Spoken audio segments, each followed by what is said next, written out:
छोटा सा गांव, शांत वादियां और चारों ओर हरियाली। इसी गांव में रहता था आरव। वह सीधा और मासूम था, लेकिन उसकी सबसे बड़ी कमजोरी थी उसका डर। गांव के बच्चे अक्सर उसे घेर लेते और चिल्लाते, देखो डरपोक आरव आ गया। क्या हुआ आरव? जंगल के नाम से ही डर लग गया। आरव बिना कुछ कहे नम आंखों से अपना सिर झुकाकर घर लौट आता। उस रात वह सो नहीं सका। बिस्तर पर लेटे लेटे उसे बस वही आवाजें सुनाई दे रही थी, कायर आरव, डरपोक आरव। तभी उसके मन में एक चिंगारी जागी। उसने तय किया, अब डर नहीं, हिम्मत जीतेगी।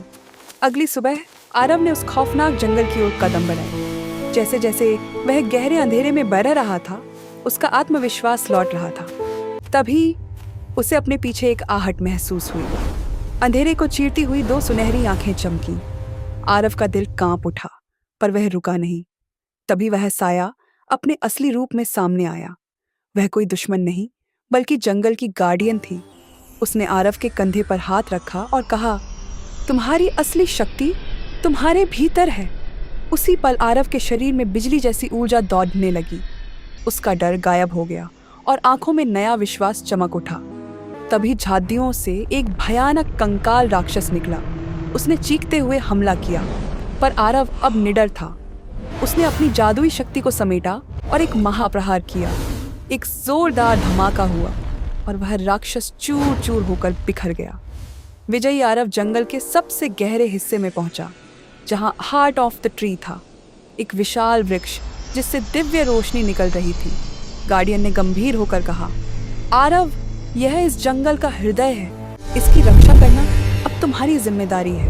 अचानक चारों ओर काला धुआं छा गया। एक विशाल खौफनाक राक्षस उभरा, जिसका मकसद इस वृक्ष को नष्ट करना था। आरव और राक्षस के बीच भीषण महायुद्ध शुरू हुआ। यह शक्ति, आशा और एकता का प्रकाश है। इसे स्वीकार करो।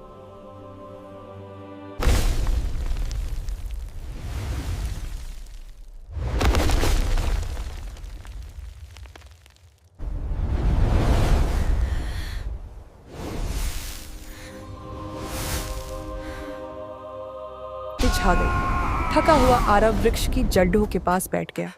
उसका मन अब पूरी तरह शांत था।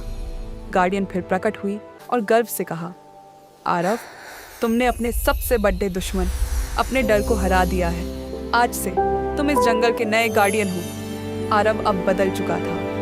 वह जान गया था कि असली ताकत शरीर में नहीं, मन के साहस में होती है।